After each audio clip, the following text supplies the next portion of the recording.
That's a good way to start too. And it narrows your topics down. I'm trying to find something that's standard at least of some sort. I think I'm down to find this for 8th grade students that are reading and writing. Right. And then I also. And I can see your literacy At the high school. and because Before we use- some of my biggest which I did that. That's what happened in my grade class. I mean, internet education. All of that. I actually don't have I looked at it as a preview. A couple of pages. So it's not a 500 students that might be used to I'm taking away from them for not having.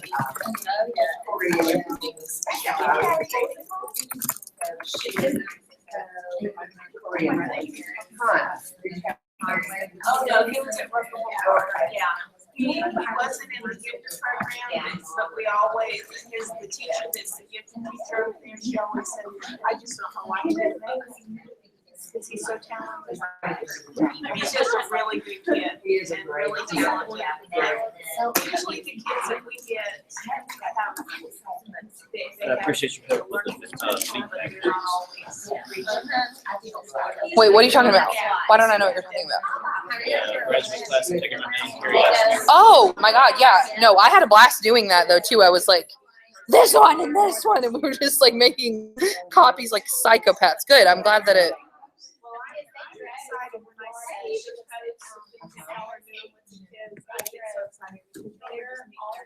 Okay. Yes, this is working. Oh my God, it was a total disaster city last time. To do a lot of things well. Okay, that's good. Hello. So they drive us back? We Yeah, did they'll this fly back. based arts education. And we did a lot of arts. How easy is that? I don't know why. Okay. Oh, yeah. Oh. I'm excited. I love. We are so glad. I know, that's true. Except for when I'm not She's excited. now at the high school. She was at the middle school. We're all there together. Oh, I had both of them. Yeah, what if you just left? Right. I'm jealous. 3 days is nice. This is That's like not your basic like, arts what do I do now? education, and you would include the arts and all of the different parts of history. And so I would try to disperse that. That's hilarious. All the baby boomers joining the social media. Well, I think that it brings it to life. It brings, and when you can say, okay, well, what I do is you're seeing this piece of what's happening in Europe. And what's happening in our history. Yeah, there you go. So I have a question. But it's awesome, right? You didn't have something wrong, but if you had Yeah. That's what Carrie thought too. I think I just didn't make That sense. really struck me. I know That's what Carrie thought too. I just, We had with the Bunsey direction. That's a whole part of it. Yeah. Which we makes thank you you. wonder, they hadn't had that, what kind of. So that we have, no, I didn't One know. person, because I don't know, so anybody can grab up my son and copy. it. Yeah, I mean- We can make a book of our, what all the years. Yes, I haven't seen that. No, I'm saying since, no, I know, face to face, hi. Yep. She's on. The one of stuff. It's totally fine. It's a choice.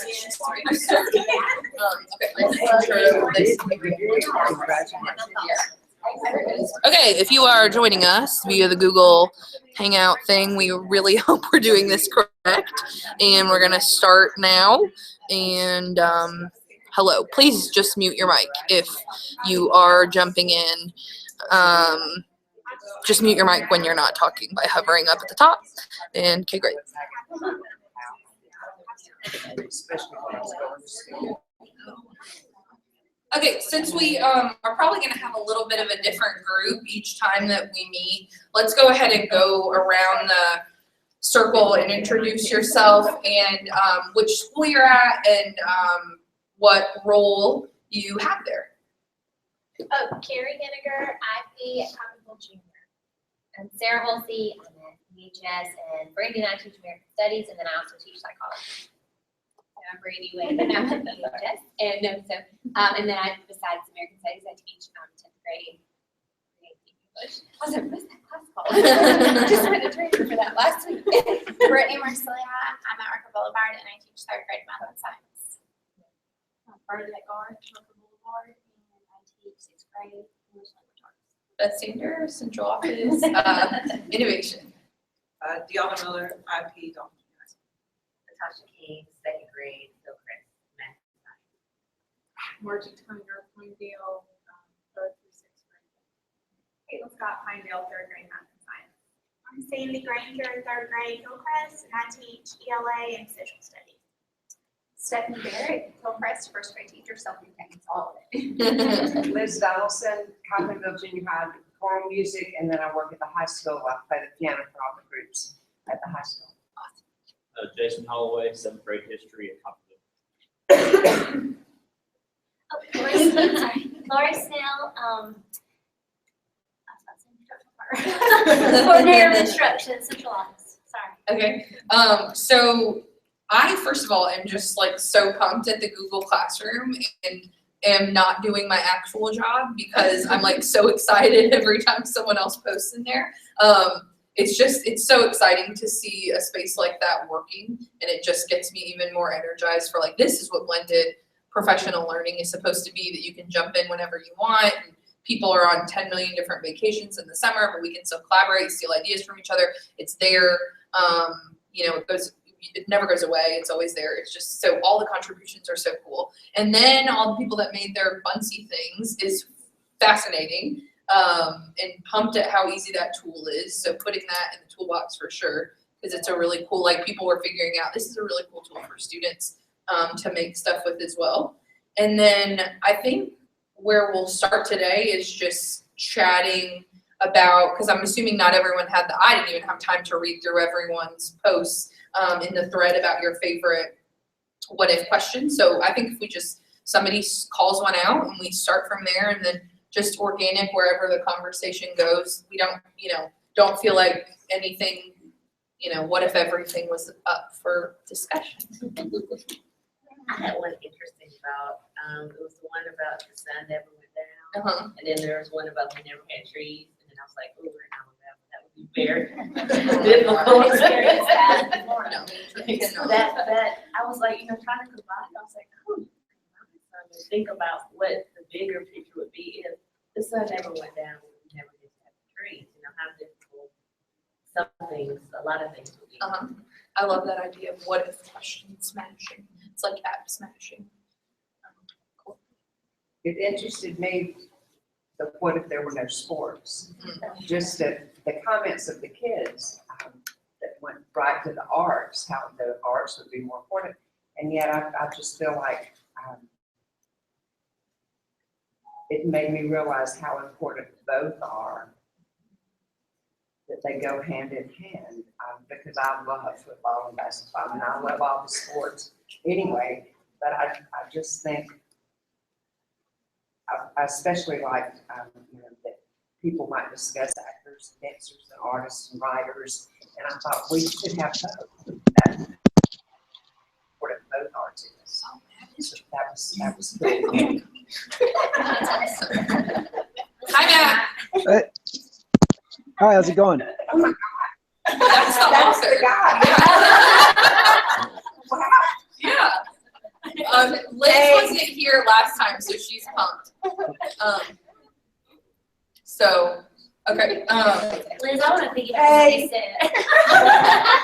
Well, I just was going to piggyback on what you said because, I was reading about, finding something else to keep them physically fit and be fans of and that kind of thing. But sports was so much more, and I think the arts are so much more for children, and it's something for them to belong to, and it teaches them so many life skills that they need. I mean, that's a huge question, and I like the fact that my mind went to sports, and of course the question was about sports, but like you said, I mean, if you look at the big picture, all of those organizations mean so much more than just being a fan of it or enjoying it or watching it, or it's really being a part of something. So well, and they, I think both go hand in hand. The arts, they teach you a lot of the same things to be part of a group, to know how to present yourself. I mean, even in a football game, you just learn how to present yourself to others. That really hit me. I want to add too, that's the one I commented on Google Classroom was, what if there's no sports? And coming up, this Friday, we're in the mindset with our family. My 7-year-old plays All-Stars, so we're leaving Friday for Montgomery, so I was just automatically connected to this. And I asked her, she was in the rocking chair, and I said, what if we didn't go to Montgomery Saturday? She's like, it wasn't like, oh, Mom, I want to play the game. It was about, Mom, if I'm not there, I'm going to let my team down. It was more about that. And being a person who was not a sports person growing up, I'm not athletic. I never played, softball or tried and wasn't very good at it. It taught her a lot more about failure. And so my what if is, if those lessons are so important for my child, how can I bring those life lessons of sports to my classroom for all the students who don't have a chance to be on a sports team or the parents can't be in the rec ball or do anything like that?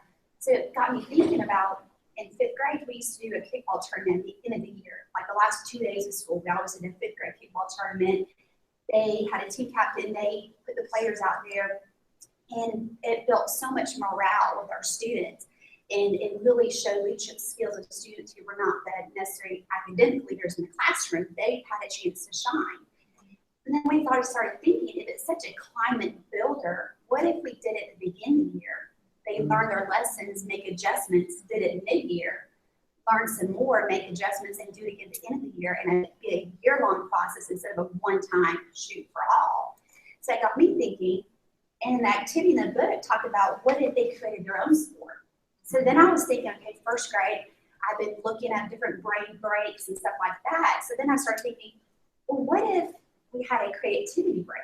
Instead of just a brain break where we put it there and you have to do this brain break, you create it, you have a creativity break, you design it. Instead of doing teachers pay teachers, why don't we have, teachers pay students and they create that kind of stuff. So it just kind of really got me thinking on that, what if there are no sports? Let's see. Well, I like that the what if there were no sports went back to what if the first Olympics were based on science. Yes. Like it kind of answers the question itself. Like if there were no sports, well then the first Olympics wouldn't have been based on. It would have had to have been more of the academic thought. So I just kind of, it's almost like it answered that question. If you think that.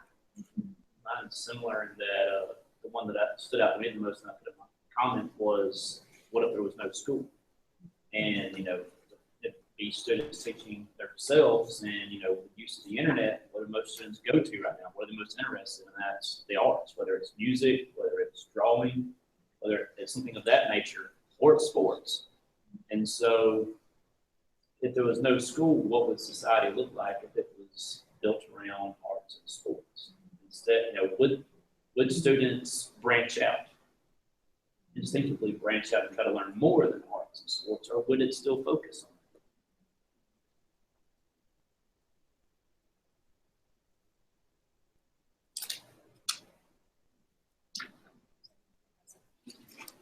My favorite what if from this one was, what if you became a designer?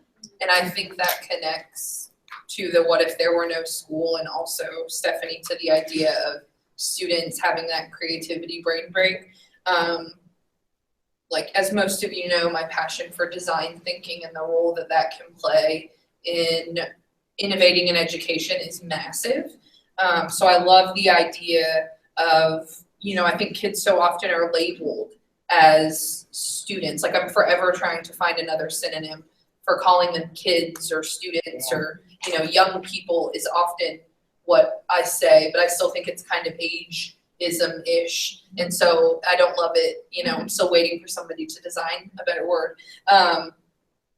But I think there's something so powerful in embedding the idea of design into every single thing you do. And I think it's really deeply tied to doing project-based learning well. And, oh, y'all, those phones. And I just got the screen fixed. And for me, the thing that I'm not good with design is the little details, but that's the critical piece and that's highlighted in the text. But there's someone if I were a student in Stephanie's class, if I were a first grader, or Deanna, for example, if she and I are collaborating on something, she is really good at little details. So it makes, if I'm obsessed with the big picture, but she and I are partnered together as designers with the little details, imagine what we could design in your classroom through that activity. But if we're not exposed to it as educators, you know, then we'll never know. And we will always be in a school system where it is, you know, pillars of contents, grades based on age, you know, until. Was that the what if, that the activity was have them pick a team? I'm trying to remember. This activity is improve something and prototype it. So it's Okay. real, which would be a really cool brain break activity because you essentially pick anything in the room, like including yourself or a pencil, like anything. And you go through like a design thinking process based on these little questions to make it better. And so it could be a really neat intro to design thinking with your students. I forget which one was, but it was the pick a team. Uh-huh. The dream team, that's right. And I wanted to ask you, how would you teach your kids, especially junior high, when they're so used to picking their best friends? How would you train them or discuss with them so that they would have think that way? Well, something that we did as adult learners was go through a process to discover like what our strengths are, like personality type. If you're a details person, if you're a big picture, if you're like take action now, or if you're someone that wants to sit back and make sure everything's in place before you take action. Because I actually had a conversation with Mr. West because I'm a take action kind of gal. And that's good because, you know, we need to take action, but he's someone that likes to think about, well, what if this, or have you considered this, or, you know, and so that's great because then I think we can come up with something better when we use his strengths of details and my, let's do it now, you know, that sort of energy. And so I think if students, I mean, they don't really understand the type of learner they are, the type of personality strengths that they have until you bring that to them. And so then based on their new knowledge of that, and then whatever the task is that they're going to work on, then hopefully they can make good decisions as to, oh, well, I remember this about you. I think that would really work well with what I have to offer. And it may not work out perfect the first time. It's going to be a learning experience in itself. But there's some activities like that that you could do. And it's also a good way to get to know the students at the beginning of the year. Good, thank you. I mean, I have third graders and, you know, my kids are constantly choosing who they get to work with. But you start to see in the beginning they're choosing their friends, but then they kind of get in trouble when they're working in groups. And towards the end of the year, you know that they're making decisions based on who am I going to work with and get this done with instead of just their friends. And even as third graders, they have the ability to determine that, you know, just with constantly doing it. If I'm always choosing for them, they don't see that. But when they get those opportunities to choose themselves and see if it actually works, then in the long run, like towards the end of the year, they finally get it right. But it's on their own. It's not with me saying, maybe you should go choose this person. Right. And I've also used the strategy where you choose someone that you think you can help. So think about your, you know, your skills that you have, and if you think you would be helpful with someone that's inattentive because you can get them back on track, then choose that person. You know, or if you need someone a little more motivated, then, you know, and so giving them choice. But I was at a workshop and they suggested just going random with your group assignments. The woman said that her child was in a gifted school, and she said they always randomly assigned any collaborative work that they had. And I thought that that was interesting. But I like to mix it up, let them have some freedom to choose, and then also give them the feeling that they can, what skills do they have to offer that. Well, the irony, Lori, that's how we started our day this morning was she and I talking about, she's like listing out all of my skills and from her perspective, which some of them I'm not even aware of. And she's like talking about all of them. And then I'm like, dude, do you realize if you didn't have all these other skills, the amount of work we get done together would be much smaller because of all these skills that you were, but it just clicked to me that means that it's like this level of awareness for the people, like that journey you're going on to get to know each other. Like everyone in this circle I want on my dream team because you're showing up here and you want to be, like imagine that if you got to build a school from the ground up and got to say, these are the teachers, these are the administrators, and the students, are having just as much say. I can't even imagine, but it's going to happen here, whether or not you agree with the charter bill. This is the reality, and people are doing this. Like what we were, Monica is an example of that in Colorado. She's doing the exact same thing. She's not going to give up until she creates something new and different. But until then, you can do it as a school within a school model and really try out some of the new different stuff, like that gifted approach, however many things they're doing at that school to see if it works within the system you're in. And when someone gets mad at you, blame me. I'm not kidding.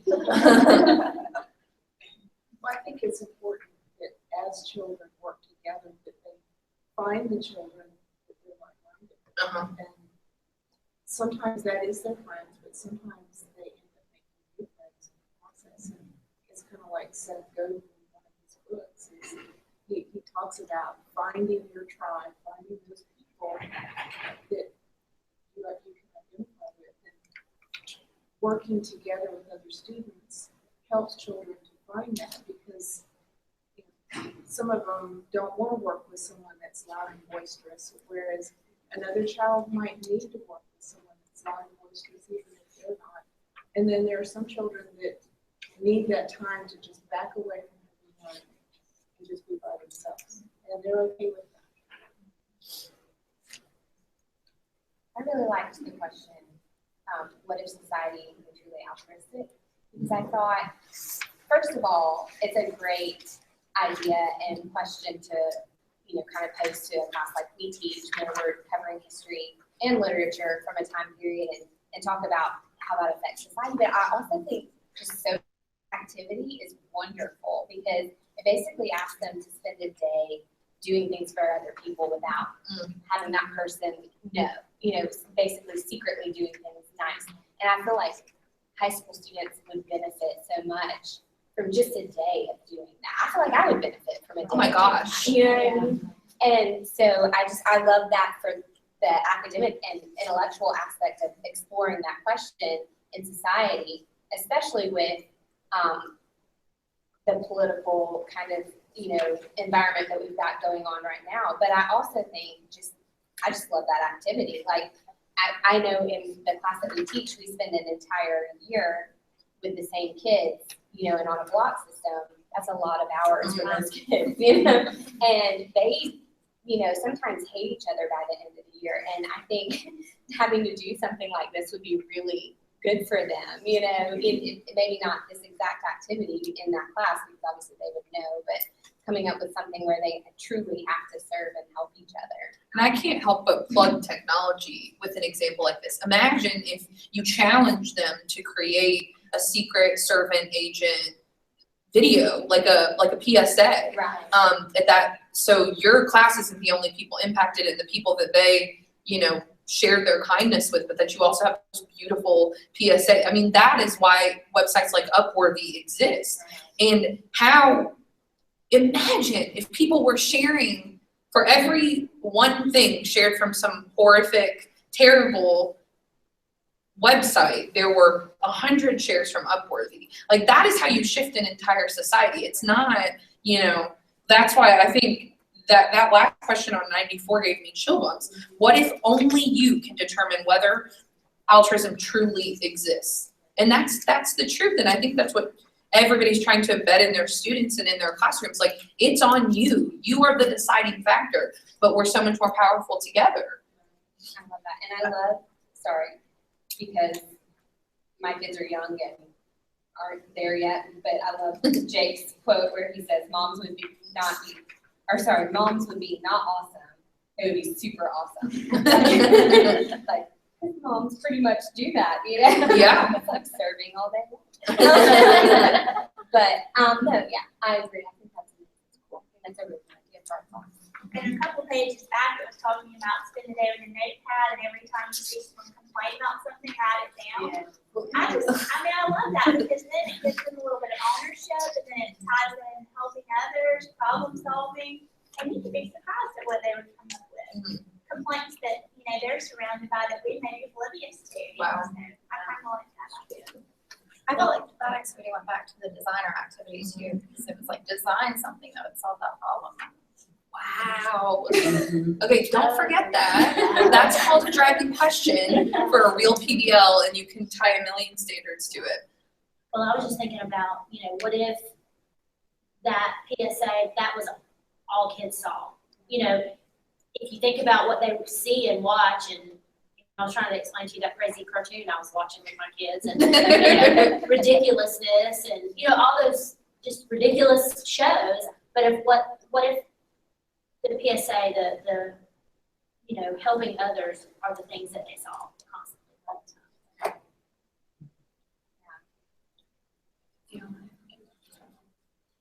No, I was just gonna say, when I taught in Washington State, that was one of the things that we did. We had a day of service that was embedded into our curriculum, and students got to choose a project, a passion project to work on, and we had some that were available, or they could bring in one and work on it. We had students that would volunteer at hospitals. We put care packages together for homeless. We did a lot of things, and the idea was that, the teacher would facilitate in there, but they weren't just standing over, they were part of it. So if they were knitting caps to give to cancer patients at the hospital, the teacher was knitting a cap. If we were packing blankets and toiletries and stuff for the women's shelter, for the homeless shelter, the teacher was doing it as well. So that way you started forming relationships that would last. And we usually did that about beginning of second semester. And that helped out a lot with student-teacher relationships, because you got to know students that weren't necessarily in your classes. You got to learn other students that were in school. And then I know Florida, to even graduate high school, you have to have so many community service hours. So I think that society is really moving toward a more altruistic kind of outlook in it, trying to get students to understand that it's bigger than just them. It's bigger than just me. It's about the whole world. Yeah. And then maybe people will stop calling millennials so selfish. We did a similar thing to that at St. James, and we called it Community Day. And every student in the high school went out from 9 to 12, went out and did something. And they had choices, and my group was always, we went out and sang at an adult, people with special needs, and we would perform for them, but then we worked in the yards and cleaned it up, but we interacted with the people, and they were there for years. We did it as long as I was there, and so we developed relationships with them, and then we'd go at Christmas just to perform for them and see them again. And it was amazing to watch the kids really develop relationships with the people that were in their 40s or 50s, but acted like children, because that was their level. And it was, but other people went and worked in graveyards or city grave, did different activities, or made things for the children's hospital and went up there. It reminded me this past year, I did a sock drive with my class. Oh, did you do this October thing? With Kid President. I love Kid President. Oh, this is God's gift. All This this is God's stuff. gift. And I decided, usually I just started getting into them, and I was like, we're gonna do it. We didn't do too many, but I was like, they felt good about it, and they were all excited about, collecting the socks and then taking them, and having to take them and, drop them off at the shelter and everything else. So that reminds me, that is important, even if we do one list, it doesn't have to be, you know, something really big, even with the younger kids, second grade, you know, starting out there so they can get another. Like imagine where they'll be when they get to their American Studies class and are doing this alternate, like it's amazing. And that's real, like that's how it works. It is person to person. It's amazing. I like some of the words like, what if you challenge the rules? It really, to me, I'm big on coding and robotics, and that's typically seen as a male-dominated field. So what if we challenge that? And what if we put more girls into it? What if, what if we stop saying third graders can't? Oh, they can't do that because they can't. What Beth was saying a minute ago, when I was working on that pronounce thing, I was trying to put it into words like, what if students weren't students? But I couldn't I was really having trouble finding the right word for that. So I kind of went around it and said, what if all students were considered gifted? Like, what if we got rid of those labels we stuck on kids? Wow. Like, how would our classrooms look then? How would we react? Yeah, exactly. I mean, if everybody in your classroom was considered gifted, whether they had a learning disability or not, I mean, if you looked at every single student and said that is a gifted child, how would you react? And aren't they gifted in some way? Yeah, exactly. That depends on how you define it. Right. Yeah, because many children who have exceptionally high IQ, that it doesn't mean that they're good students. Right. It means that they're sometimes they have struggles finding a peer group, or they struggle with finding people that they can associate with. They have very intense feelings about things, and sometimes they don't have a intensity. So then I guess the question would be then, what if we challenge the definition of the label? Yeah. Yo, I will something else. run out of this room. So what do you suggest, Margie, as a gifted? Well, I do think there needs to be a place where kids feel that it's safe to be themselves. And I think they need to feel that way in every classroom. And that would be ideal. But the reality is some of them don't. So I wish I had complete solutions. Right now, they're pulled out into my classroom and they have that place where they can just let down their guard and have those intense feelings, or have a place where they can go sit away from other people and have that quiet time to work on themselves. There's probably many solutions, but every child is different. You can't find one solution. It's not a one size fits all for all the children. So what if we chose to apply that to the general ed classroom as well? So tell me more. I have my master's degree in gifted. I had classes with Margie. But whenever I'm asked, like, are you going to go into the classroom? I say, absolutely not, because my intentions are to make that like a general classroom, their gifted classroom as well. Because they shouldn't have this pull out, like you shouldn't have to go somewhere to get your needs met. Like just like we're supposed to meet the lowest in the middle, why can't we meet our highest kids in our general classroom as well? Like I learned more about all of my kids during my Exploration Friday times this past year than I did in just like teaching. I mean, you learn a lot, obviously teaching, but Exploration Friday they had coding and robotics and just stuff they could go play and be a kid and explore it, and just hearing their thoughts. And I had some that would take it and they would go to a corner and they'd sit there and they'd do it, and then when someone else came up, they'd go find something else to do. But you learn so much about them just letting them be. And I want to tell you, I'm basically stealing your idea. Mine's gonna be Tech Tuesdays, just because I love that. And like my plans for like during their science time on Tuesdays, they're just gonna do coding and robotics, and like I've put tons of my summer school money like back into giving them those resources that we can have. And I thought it was funny because it said, what if you wrote computer code? And what it talked about in here, Scratch is actually one of the programs that I've looked at them using. well, she's your girl too.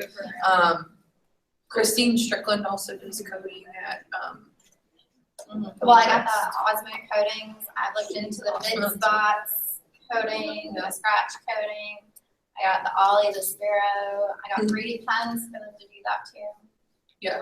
You know, I agree with the Tech Tuesday, and I think that's a valuable time, but I think not every child is gonna do that. And that's understandable. Letting them back to the questioning here about what if there were no rules.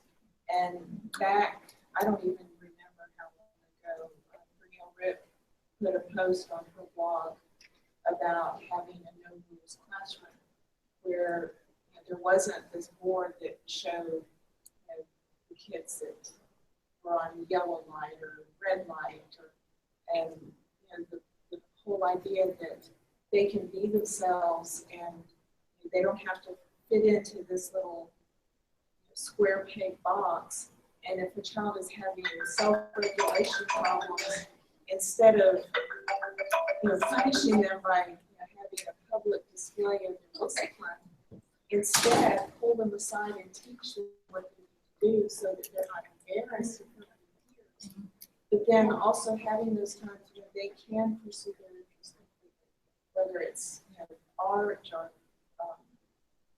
dancing or music, whatever they feel is their particular area of interest. And I think when we separate science, and we were discussing this before we started, if we can merge all those things together, bring the arts into the science. I mean, art is very much in science. Absolutely.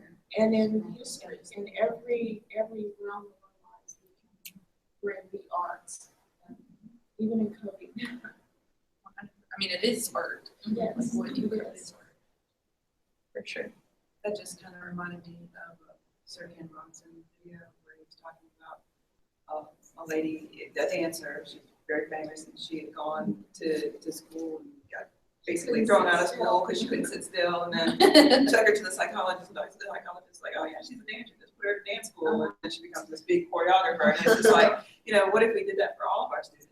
Just really found out what they're passionate about instead of worried about what we're passionate about. And instead of in high school, some children, and I have a granddaughter that just graduated, she's 16, because she took the GED. She didn't fit in high school.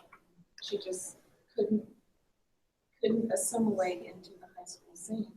Well, why not let them do stuff? Let them pursue those areas.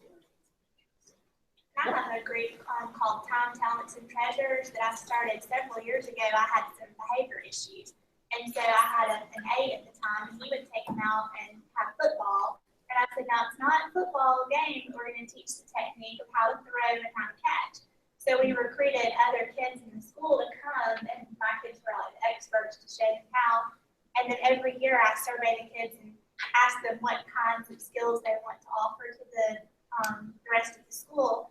And this past year, we actually did have a coding group, because they were interested in that. But it's neat to see how what the kids are interested in changes, but it's also a service to our school. And I take, if it's a behavior problem, I'll take that child, or if it's a gifted child that needs a little, extra, just one-on-one time with some of my girls. I had a little first grader that was really into history, and so she would bring her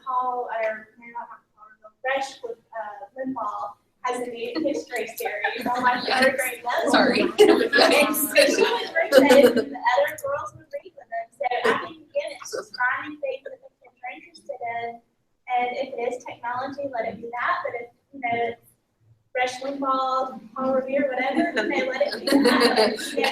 And then if I were in your class, then I would be bringing cowards in to counter argue, whatever. I had some first grade parents that really appreciated that because, it gave their child a little outlet time to come, and they look forward to coming just for 30 minutes, once a week. That's why when I keep talking about like the passion hour or genius hour or whatever, and then, you hear, well, we don't have time for that. Well, I think that's the most important thing we should make time for. I think that's what school is about students figuring out who they are and who they want to be and how they want to contribute. And, you know, are we gonna let them try to figure it out after they get their diploma? Well, some people are gonna think, you know, this doesn't work for me, school doesn't work for me, I'm not smart, I can't learn, and they drop out. So like we miss that opportunity, whatever talents and treasures and things they could offer the world, then we lose out on that because they didn't do school, they couldn't fit into school. Or it's too late. And Oh, it's I can't too- play the right. piano now, or I can't sing, Right. it's too late. So, I mean,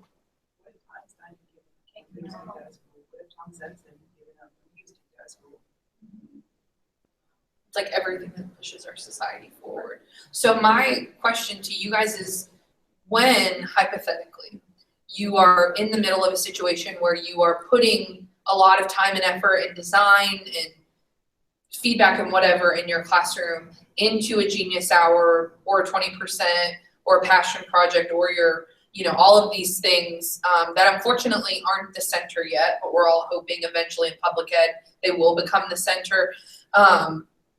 What happens when you're met with, you know, parent misunderstanding or administrative frustration because you don't have a lesson plan that has 2 state standards? And no, I'm serious. And an assessment that shows progress on the STAR test. I'm like genuinely concerned about that because in this role, I don't know how to equip you to stand up to that, because that's what innovation is. It's the 5%. You are the 5% in the beginning of the change. And what if questions are a massive piece of that? So it fits so nicely to the work. And for some of you, you may find that it's like a both-and balance. It's 50% of the content you teach, it's 50% of trying something new. And I totally respect that if it is, but I don't want us to give up the first time we're met with, and we were met as tie teams with a lot of adversity last year. But it's gonna continue, and we're only gonna continue to create more quality examples of this. But imagine the second grader in your class when they do go out to the real world and they get to hop from your 2nd grade to her 4th grade to, you know, his 8th grade to your 10th grade, and then they're humans in the world that don't only become a lawyer, a doctor, a teacher, or work at a store, or you know, own a business. That's what I want you to remember when it gets weird and hard and uncomfortable and people question you doing something new or something different, because your why is so real, and it's been happening, and it's gonna like keep happening, and there's so many beautiful examples because of the internet. And the internet itself was one of those, probably for our living lifetime, the biggest innovation, you know. But what if someone had never asked that question?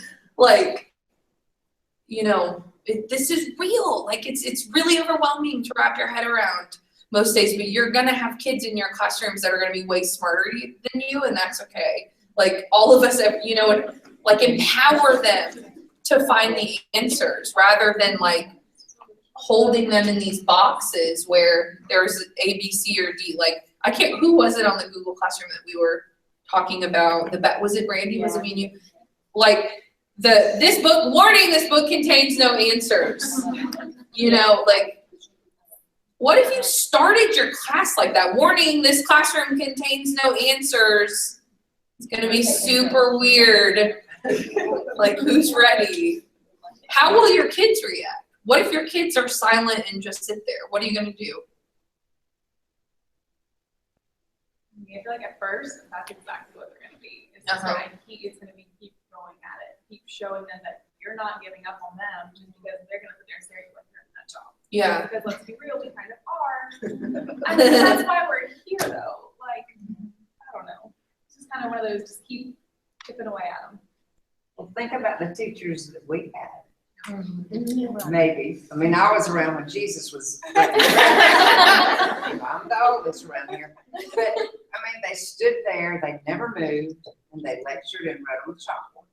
And maybe they gave you the chance to band the erasers and outside on the wall. Wow. But it was so boring. I mean, and even teachers today, there are some they're not here. Oh, They're at the 100. beach. Yeah. You know, but I mean, maybe they're not, maybe everybody No, in I'm class with is you. great. This is a safe space. You know what I mean? And I think those of us that just want to make a change and believe in it so hard, so desperately. Yeah. Yes, it is desperate. It is desperate because the kids have to learn to think, or we're gonna be in the mess this country's in now forever. I mean, we've got to produce thinking Humans. kids, humans, that's the word. They just, Yo, yeah. Don't you think though, as things change and kids are engaged and they're excited about what they're doing, they're going home, working on a project and coming up with their own what ifs and creating them, that their parents will see that and then. Oh, 100%.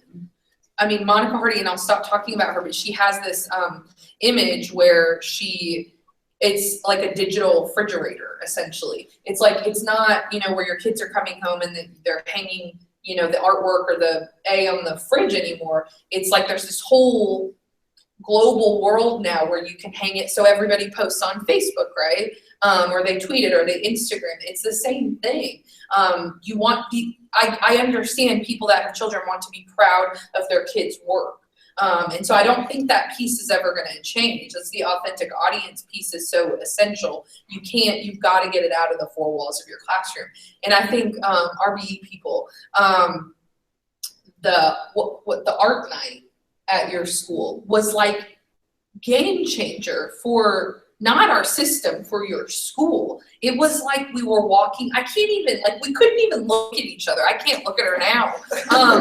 But we were just in shock at this is what education is supposed to be. You have parents that are working 14 hours a day that are somehow figuring out to show up for their kids. Because that night wasn't about sitting in a classroom, listening to an adult talk about a syllabus. It was kids of all ages, every single kid in that school showing one of their best pieces of their work, something they were so proud of. And you would have thought you were walking into the best, gifted, privileged school in the country. And you weren't. You were walking into Rucker Boulevard Elementary in Enterprise, Alabama, because they chose to do something different. I think one of the interesting parts is No, I'm saying. yeah, it is the best. It is, that's what I'm saying. You tip me out of my chair. And the parents weren't just interested in their own kids. It was just interesting to see the second grade parents coming up to the third grade hallway just to see what it is my kids are going to be doing next year as well. It was almost like they were getting excited for the next year. Yeah. It's nuts. I think going back to what Liz was saying too, one of the things that struck me the most in the last couple of years is that butterfly video on purpose. Oh. With first grader or whatever, drawing the butterfly. It's like, well, how do you get better? And she knows, but I'm taking a class right now on researching. What I'm researching is feedback. And one of the things that gets you thinking is, as teachers, how much feedback do we give students to make them better? Is it just one of those things where we give them a grade and move on? Or are we actually teaching them how to critique themselves and learn from their mistakes and move on? And, one of the things I told my students in the first day of class is expect to fail. Because I want you to learn from your mistakes. I want you to learn how to get better on your own. And, the stats out there of how many teachers consider just putting a letter grade or a short praise comment on a test is feedback is just, it's astronomical. Yeah. I can't remember, at summer leadership, and I guess it doesn't matter who said it, but one of the, we were talking about feedback, and one of the administrators, and we were also talking about failure, and one of the administrators made it very clear that they really had this aha moment.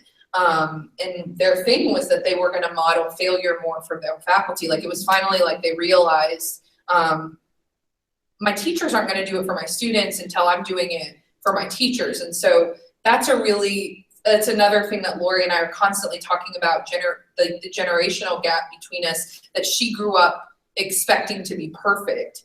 And that was the expectation for her. You're either right or you're wrong, you're perfect or you're not. And I grew up that like every mistake was the most celebrated, beautiful thing ever. And like the emphasis was on getting better. And so I'm never not loud. I'm never not proud. I'm never not confident. Those things are deeply ingrained and embedded in me because of the way I was raised and taught. It's like, it's the whole thing, and we can't control their house, right? We can't, but we can control how many hours. I don't even want to know. I mean, I would love it. But how many hours you have them, you know, who you can help them become. And they may have never heard it until they were 17 that like, you know, Mr. Holloway's more concerned with his family, yeah. Especially with my second graders, I'll purposely, or even if I do make mistakes, I said, they're like, you messed up. I was like, oh, it's fine. You know, we all make mistakes. You know, it's trying to help them. Just trying to understand that it's okay to not be perfect. You know, we kind of remind them, which reminds me of a book I started reading was Mathematical Mindset. Oh, cool. Oh my God. Today. And like, I'm in love with the book already. And it's helping me understand, you know, you have to step out the box and have to get them to not have that fixed mindset. And that's what a lot of us are trying to get them to understand, that they can get better. Your brain gets better, and it's so much better with making mistakes because your brain learns. Yeah. So, you know, just get them to understand that. And it's kind of hard sometimes. But truly appreciate it. I was making Play-Doh at the end of the school year with my kids. And I told one of them, I said, honestly, I've never done this before. I said, I don't know how this is going to go. And she looked me in the eye and she said, I like that you let us try things that we might not succeed at. Because other teachers just would say, no, we're not going to do it because you don't know how it's going to turn out. That's authentic feedback, right? That's real feedback that you can do something with. It's not an A, B, C, D, or E. Wasn't that on your thing too, Kayla? That was like your. I was having some fun. Yeah. Like, what if we got rid of A? Yeah. Like, what if that just wasn't a thing? Well, and the DWEC movement is happening, like the creative yet. Like, I'm not there yet. And it's totally okay that in math, I may never get there because it's not my jam. Like, I'll care about it to the level that I have to. But I'd much rather be reading and writing and talking and making weird things, you know? And God, why doesn't every kid get to learn like that? It's so strange that we haven't just like taken a breath and let the Industrial Revolution stay where it was and understand that we are in the connected economy now. It's not the same thing. So why is school? Listening to these conversations really made me start thinking about that question, what if there was no you? And when I was reading that page, I was, sorry, Matt, but I was kind of getting upset. So I was thinking, what do you mean there's no me? I mean, I'm me.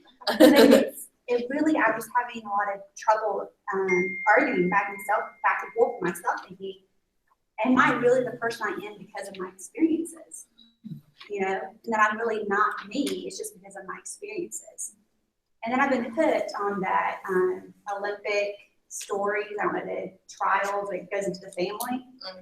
And how his daughter is going for the Olympic trial, all because when he was a little boy, had to go to the farmer and ask for food that he feeds his pigs to. Oh my God, he cried. Yes. And so and now his daughter is going to the Olympic trial. And that, you know, really made me start to think that these kiddos, when they step into my classroom the first day, they are who they are because of their experiences. And that how I can be part of that change. So do you constantly die and then are you reborn? So can I take these first graders on day one at an early age and almost like give them rebirth? Girl, it's a renaissance. It's beautiful. So it's really not who they are, it's the experiences they've had that have led up to that. It's like really deep. I was reading this book about empathy, and it was talking about how you really cannot empathize with anyone, because even though you say you've had a similar situation, you've never been through their whole history of all the events that have happened. And you know, how empathy is really just a false pretense that you can't truly empathize with someone. So every time I hear the word empathy, I wanted to be empathetic and I wanted to think, but really, you know, there's no way to actually have been in that person's shoes. So is there a limit to it? Yeah, I mean. So we just have to do. Matt, I would love for you to jump in too whenever, I don't know how well you can hear us, but I know a couple people that weren't here last week are pumped that you joined us. Uh-huh. Oh no, I can hear you really well. I enjoy just listening so much, and thank you. This is a tremendous learning opportunity for me. So I'll chime in. If you want, these are my notes. I can kind of show. I don't know. I don't know if you can read them, but I got plenty. Yeah. I keep listening and writing. So if you have questions, feel free. Like I said, I can share some of the things that I've written down. Otherwise, keep going because I just enjoy listening and learning. So. When I first read the preface, my first thought was, because I'm a musician, and my first what if was, what if there, and I said that to you, what if there had been no slavery? And I guess I thought, because I thought, well, where would we have had all these gorgeous spirituals that we have? My first thought went to music. And then later, I guess it was early in the book, what if the Europeans hadn't come? And I know that was last month's discussion, but well, would the Asians have come first? And, but that was all wrapped up musically for me in thinking about that. But wow, I'm sure we would have enslaved somebody somehow. And that's well, unfortunately, humanity has a long history of slavery. It's it's terrifying in some ways, right? And it continues even today, right? Right. But going back to music too, and music as an art form, and I know art was brought up quite a bit during the discussion. I'm always fascinated about, and I think someone even mentioned art is in science, right? Which is a great thought, and especially with the Fibonacci numbers and stuff, you can actually kind of see how this connection between math and or science and arts, right? Particularly when it comes to things like structure. But I think it's fascinating when you think of art as not as necessarily that's something that's purely creative in terms of like producing something out there. Like a lot of times we think of art as, you have this blank page and you're going to create something on it, right? Yeah. Where, and a lot of times art is really just a representation of our understanding of something. So instead of creating something new, it's almost like an explanation of how we understand it. And as much as it is putting something on the paper or in the music, it's a choice or decision of what not to include. Like what are you selecting to not draw? What are you selecting to exaggerate or minimize? And a lot of times when you look at art that way, it kind of exposes our understanding rather than our production, if that makes sense. Yeah, that reminds me of Austin Kleon. I'm still obsessed with him. I don't know when I ever won't be, but I remember the first time I read Steal Like an Artist, and it was just like such a sigh of relief, because for so long, like most of college, honestly, like anything I wrote or made, I felt like I was like, stealing it from someone else. And then I realized like, oh, take a breath. Like every piece of me is stolen from someone else. And like, cite it properly, and like it's okay, but that's such a powerful relief, because it goes back to this old idea that like no idea is original. Like I don't know when the first original idea ever was. None of us do, and we're lying if we say that we think we know. But it's so powerful to be freed as a learner in a space to say like, okay, like steal something cool from everybody in this room, and then create your own, and then we'll critique it, talk about it, practice giving feedback. This definitely is not about making an A on something. Well, on that, another note I have is back to the PSA talk and altruism. I was kind of riffing on that and thinking it would be fun if instead of just having PSAs, if you started making ASAs, right? Like an altruistic service announcement where the focus is specifically on this. And then someone's mentioning the kid president, right? Well, what if every kid were a president? What if every, like maybe you have your classes where you even, like maybe I kind of was it like a little dicky or something with a little clip-on tie where they just put on the same little thing. So like they look and they're just kid president for 30 seconds or like, and you're not stealing or ripping off kid president. Right? I mean, nobody's going to accuse you as, taking over, but it's a way of paying homage, but you know, demonstrating again your understanding. I think you'd be surprised that we all look at kid president. It's like colors, right? You always think like green is the same for everybody. And it's true or not. But we assume that kid president is the same for everybody. Like what I think is funny or useful or inspiring carries over. The only way you can understand where the difference is if you're asked to ask me to do my own version of it, right? So I think it'd be fascinating to see what kids, if the kids did their own kid president. Yeah, no, that's awesome. Does anybody have questions for Matt or things like when you were, I can't imagine a classroom, like, and I said this at the first one, like, what if you were in a classroom that you could have a Google Hangout or a Twitter chat with every author you ever read? Like how different, you know, like the dream team thing, like put people on your dream team that you've never met, you're never gonna meet. Like it's not just the people in this room. I think there's something so powerful to going even further than that. Because like what we know about, I don't know, I can't imagine how much, so my point is just take the opportunity if you do, because it's so cool. Did y'all just sit down or talk over beer and say, what if we didn't have cars? As you wrote the book? Oh, I think you're muted, Matt. Oh, sorry. Yeah. Yeah. I think if I heard the question correctly, that there was probably a lot of beer that went into this book. Yeah, but and also I think part of it with the book and everything we're doing with What If is at some point I think, at least personally in my life, it kind of turned that corner. In fact, someone asked me just the other day, like, what do you think? What's the difference between creativity and curiosity, right? To me, it goes to the same thing with what if. Is to me the difference, the way I look at these is creativity is the thing in your head and the curiosity is the action. It goes from the wonder, there's an automatic action attached to it, right? And I think that's part of it. It went from just sitting around drinking beer asking what if, when you realize at the end of the day, there's nothing at the end of it, right? It's like, how do we start going from the beer to action? How do we start, asking these questions, but actually doing something? And that's, I think, what's so exciting right now is because we're right at that point where we can turn these two words into an action. And I will give credit, but I wish I had this, but someone, I was reading an article on the website called The Ringer the other day where he said, what if an exclamation point is just a question mark that's been working out, right? And I love it.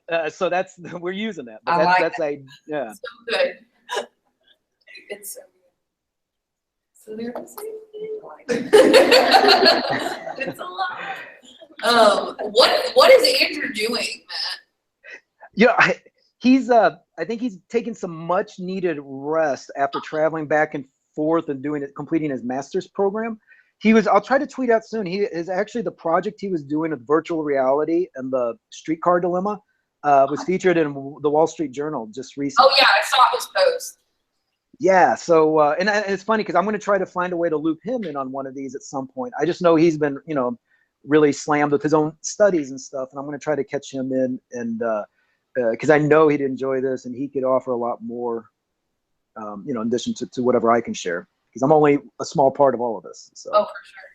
Do you have any ideas or like big dreams for what the impact of this could become during the school year, as far as like them really having the time to take it and apply it, or us, I guess, collectively in schools and classrooms? Mm-hmm. Yeah, well, one, you're doing it right now. Seeing people like yourself, I always, from an entrepreneurial standpoint, everybody talks about money, and it's like, no. The most valuable resource people have is time. The fact that all of you are getting together in an afternoon over the summer is more valuable. I mean, there's an incredible amount of value to that, right? Yeah. So one is, how do we get more and more educators to follow your lead? How do we get schools? How do we get people doing exactly what you're doing? And I'd love to see that. And I'm always hesitant to say, all right, this is what if, and this is how it has to go.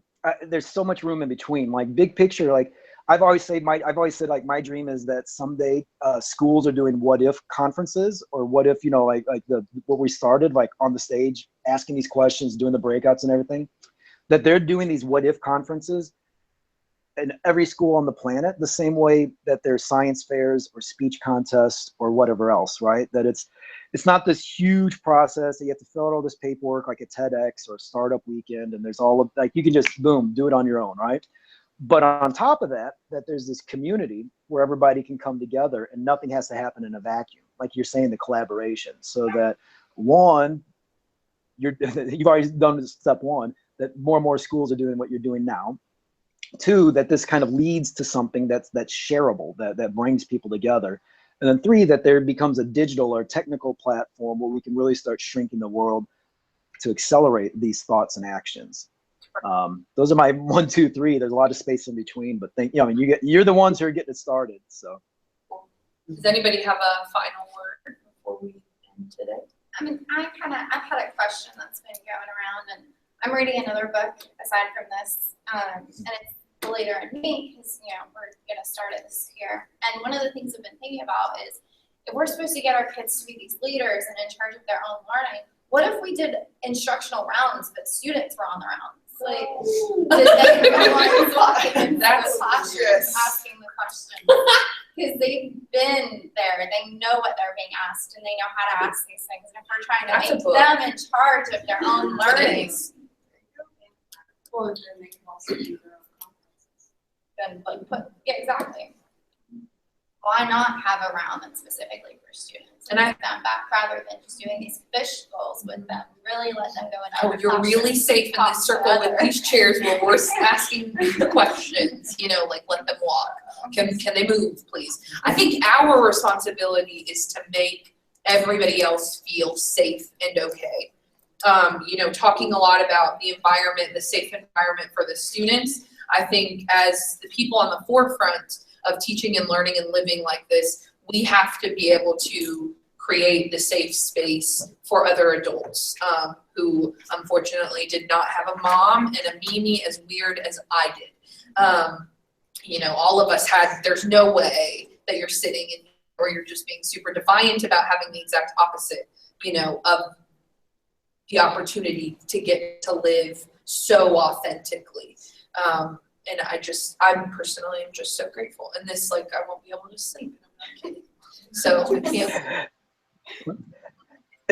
If I could say one more thing, I want to be respectful of time. Can you hear us? Oh yeah, no, I thought it froze up. Just real quickly, because there's one more note I just wanted to share because it might be helpful.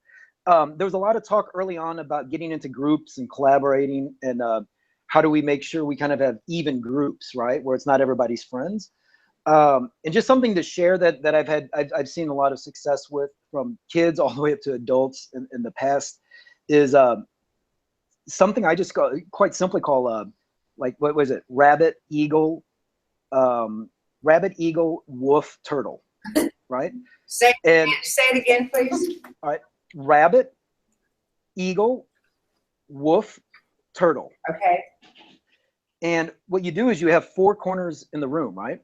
And all you do is you label each one. One's wolf corner, one's rabbit corner, one's turtle, one's eagle. And then you just tell the students, you just say, go to whichever animal you identify with, right? And let them know that they're going to have to explain why. And 9 times out of 10, you don't even have to worry about evening out numbers. They're just there. And it's interesting because they'll break across their friendships, because they might be best friends and they never want to leave them. But hey, I'm not an eagle, I'm a wolf. I mean, you'll see them naturally kind of disappear. And if it does get overloaded, right, you can put limits. Like we only have 6 or whatever it is for each one. And if they don't want to, and then you got to ask them, like, why did you choose this? And if people won't leave, you can even say, all right, we'll vote. You each explain why you're an eagle, and then the class will vote which one gets to be an eagle, right? And it's interesting because what you find out, it's a way that they're thinking that they're identifying with this animal, but they're really announcing what their skills are or what their talents are. So then in terms of making sure your groups are even, you could say, all right, we need one of each animal for each group, or two of each for each group, right?